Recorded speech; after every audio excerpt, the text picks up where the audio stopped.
자, 확률과 통계에서 일단 오늘은 두 번째가 조건부 확률인데, 조건부 확률이 뭔지를 한번 먼저 우리가 생각을 해봐야 돼. 자, 여기에 나와 있는 것처럼 일단 표본 공간 S에 대한 두 사건 A, B에 대해서 A가 일어났다고 가정할 때야, 그지? A라는 사건이 발생했다는 것을 전제로 B가 일어날 확률을 사건 A가 일어났을 때의 사건 B의 조건부 확률이다, 이렇게 말한다 이거야. 자, P 이렇게 써있는 이 기호는 일단 조건부 확률에 대한 계산을 하기 위해서 우리가 필요한 건데, 자, 말 그대로 사건 A가, 그지? 다시 한번 사건 A가 발생했다는 것을 뭐라고 했냐면 가정한다. 사건 A가 발생했다는 것을 가정하에서 사건 B가 발생하더라. 이거를 자칫 오해하면 안 돼. 사건 A가 벌어진 후에 사건 B가 벌어졌다는 게 아니야. 전후 관계가 아니라고. 앞뒤 사건이 아니라 사건 A가 발생했다는 가정을 하고 라는 말은, 기본적으로 여기 나와 있는 벤 다이그램이 있는데 우리가 전체 집합을 보통 S라고 하지, 그지? S. 그리고 사건 A와 사건 B가 있다라고 생각을 해보자고. 그러면 흔히 말해서 예를 들어서 여기는 0.3, 여기는 0.1, 여기는 0.2 이 정도로 한번 잡아보자. 그러면 나머지 사건이 이제 0.4가 될 건데, 흔히 말해서 PA라고 쓰는 얘네들이 0.4지. 여기 안에 들어있는 A 사건, 그지? PA라고 쓰는 것들은 기본적으로 뭐냐면 전체 사건을 얼마로 두는 거냐면 전체 사건을 S라고 두는 거야. S. 그 말은 전체 사건을 S라고 한다는 것은 확률의 기본적인 분모를 1이라고 놓을 때다 이거야. 분모가 1일 때, 그 말이야. 분모가 1일 때라고. 얘는 0.4가 사실은 1분의 0.4야. 1이라는 건 뭐냐면 전체 사건을 이 집합 전체로 보고 일반적으로 풀 때라는 거지. 이 집합 전체가 전체 사건이 되는 건데, 사건 A가 발생했다는 것을 전제로 한다는 말은 무슨 말이냐면 A 집합을 전체 사건으로 보자 이거야. A 집합만. 자, A 집합만이야.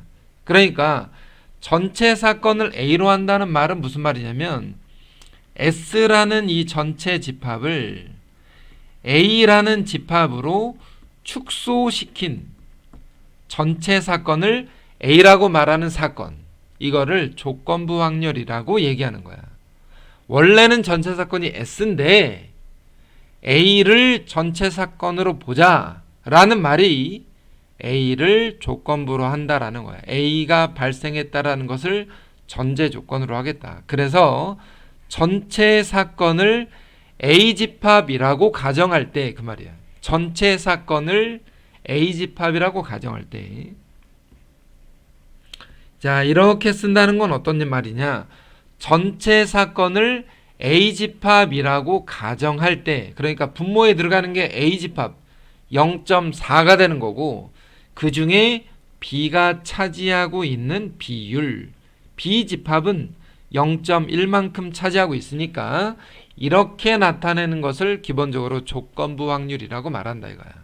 자, 다시 한번 써보면 이런 얘기야.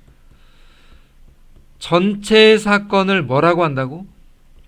전체 사건을 A라고 하자. 이것을 분모라고 하자 이거야. 전체 사건. 그럴 때 B가 차지하고 있는 비율, B가 차지한 비율이다. 이렇게 나타내는 것을 조건부 확률이다 라고 얘기한다. 정확하게 말하면 이런 뜻이라고. A라는 사건이 발생한 것이 전제 조건이다. 그 말은 A가 발생한 뒤에 B가 발생한다는 말이 아니라 A라는 사건을 분모로 두고, 지금 보면 A가 분모잖아. 0.4분의 0.1 이렇게 쓰는 거야. 0.1은 뭐다? A 안에서의 B가 차지하고 있는 양을 뜻하는 거지. 그래서 얘를 옆에 나와 있는 기호처럼 PA분의 PA 곱이 A와 B의 교집합 부분을 우리는 조건부 확률이라고 얘기하면서 이렇게 나타내기로 한다라는 거지. 그래서 조건부 확률은 딱 한마디로 정의하면 조건부 확률은 A라는 사건을 전체 집합으로 보자. 나머지 다 잘라내고 A라는 사건을 전체 집합으로 보자 라는 얘기야. 조건부 확률의 기본적인 개념이 이렇다 이거야. 그러면 여기 어쨌거나 제목에 보이는 것처럼 조건부 확률과 독립사건이라고 되어 있는데 독립사건이라는 게 뭔지 이것까지 한번 이야기를 해보고, 자, 독립이라는 게 뭘까? 독립. 말 그대로, 자, 독립이라는 게 뭘까? 독립은 사건 A가 사건 B에 영향을 받지 않는다 이거야. 영향을 받지 않는다. 다시 한번 얘기하면 사건 A가 발생하는 데 있어서 사건 B라는 사건이 발생하거나 말거나 상관이 없다. 물론 반대로 사건 B가 발생하는 것이 사건 A에 영향을 받지 않는다. 이렇게 얘기하는 거지. A와 B가 서로 영향을 주지 않는 사건이야. A와 B가 서로 영향을 주지 않는 사건. 이거를 독립이라고 말해. 다시 한번 얘기하면 자, 이렇게 되는 거지. 방금 전에 이 기호가 뭐였냐면 A를 전체 집합으로 뒀을 때 B가 차지하는 비율이라고 했잖아. 다른 말로 하면 사건 A가 발생했다는 것을 전제로 B가 발생할 확률인데 이것이 얘랑 같더라 이거야. 자, 이렇게 써보면 어떻게 읽어? A라는 사건이 발생하지 않았다는 것을 전제로 B가 발생할 확률과 같더라. 다시 한번 A가 발생했다는 것이 전제 조건으로 B가 발생할 사건이 A가 발생하지 않았다는 것을 전제 조건으로 B가 발생할 확률과 같다. 그것이 그냥 B의 확률이더라 라는 말을 우리는 독립이라고 얘기한다 이거야. 독립의 기본적인 정의가 이거야. 다시 한번 얘가 그러면 PB지. A가 발생했다는 것을 전제로 할 때 B가 발생할 사건이 그냥 B가 발생할 사건이다. 그러면 앞서서 얘기했던 것처럼 이 조건부 확률은 PA분의 PA교B인데 그것이 그냥 PB와 같더라 이 말이고 분모를 이쪽으로 곱해서 A와 B의 교집합의 사건이 A와 B의 사건의 곱과 같다.